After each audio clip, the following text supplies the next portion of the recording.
বায়ু। বাত যেমন বা প্রাণ যেমন চঞ্চল চলে, মনও তেমন চঞ্চল।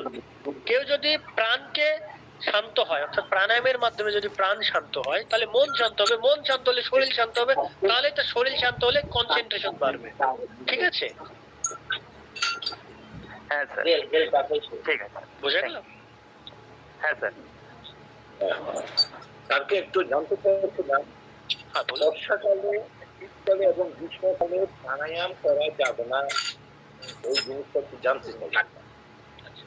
কেন্দ্র সংহিতাতে বারবার উল্লেখ করেছেন কিছু প্রাণায়াম, যেমন ওই প্রাণায়াম গুলা যদি করা যায়, যেমন যাদের সর্দির ধাত আছে, শীতকালে শীতকারী শীতলী প্রাণায়াম গুলা যদি করা যায়, তাহলে তারা ঠান্ডা লাগবে বেশি। এবং ভ্রস্ত্রিকা যদি গ্রীষ্মকালে করা যায়, পিত্তের প্রকোপ প্রচন্ড পরিমাণে বেড়ে যায়। আপনারা দেখবেন, বুঝতে পারবেন। বললেন যে এই সময় এই সমস্ত প্রাণায়াম গুলো করা নিষেধ। এবং সব থেকে ভালো উনি উল্লেখ করলেন, যেহেতু কিছু প্রাণায়াম আমাদের করা নিষেধ আছে, যদি পারা যায়, ওনার মধ্যে যারা, আমি বলছি না, উনি হয়তো কোথাও থেকে উনি এটা হয়তো গবেষণার মাধ্যমে পেয়েছেন, হ্যাঁ, যে কিছু প্রাণায়াম যেগুলো কুম্ভক যোগে প্রাণায়াম উনি করতে মানা করলেন। যেহেতু প্রাণায়াম গুলো কুম্ভক যোগে হয়, সহজ প্রাণায়ামের কথা উনি মানা করেন, এবং অন্যান্য যে সমস্ত প্র্যাকটিস গুলো উনি মানা করেন। ঠিক আছে? বর্ষাকালে যদি শীতলী শীতকারী প্রাণায়াম করা যায়, এমনি শরীরে প্রচন্ড পরিমাণে বাতাসে প্রচন্ড পরিমাণে কি থাকে, বিভিন্ন রকম জীবাণু ঘুরে বেড়ায়, তো সেগুলো আমাদের ভিতরে প্রবেশ করতে পারে। তাই উনি মানা করেন, যেগুলো করার দরকার। ওনার দূরদর্শিতা কতটা দূরে দেখুন। আপনাকে অসংখ্য ধন্যবাদ, আপনি এই প্রশ্নটা করেছেন। তখন মানে হয়তো এগুলো কেউ বুঝতেই পারেনি যে বর্ষাকালে কেন করা যাবে না শীতলী শীতকারী বা অন্যান্য প্রাণায়াম।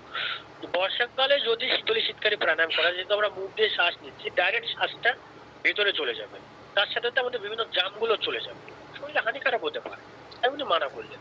এবং ফুসফুস কি হবে, আমাদের যে শ্বসন গ্রন্থি মানে শ্বাস গ্রন্থি গুলো ঠান্ডা হয়ে যাবে, বিভিন্ন রকম রোগ উৎপত্তি হতে পারে, এই জন্য মানা করলেন। বুঝে গেল? নমস্কার, নমস্কার গুরু। আমার একটা প্রশ্ন ছিল। বলছেন আপনি, বলুন তো। আমার স্বপন হালদার।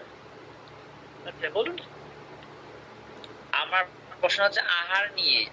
আদৌ যখন একটা মানুষ আসন সিদ্ধি লাভ করে, তখন কি শরীর থেকেই খাবারটা প্রত্যাহার করে, নাকি ইচ্ছাকৃত ভাবে প্রত্যাহার করে আসন সিদ্ধি লাভ করি? এটা কি অভ্যন্তর নাকি বাহ্যিক? গুড।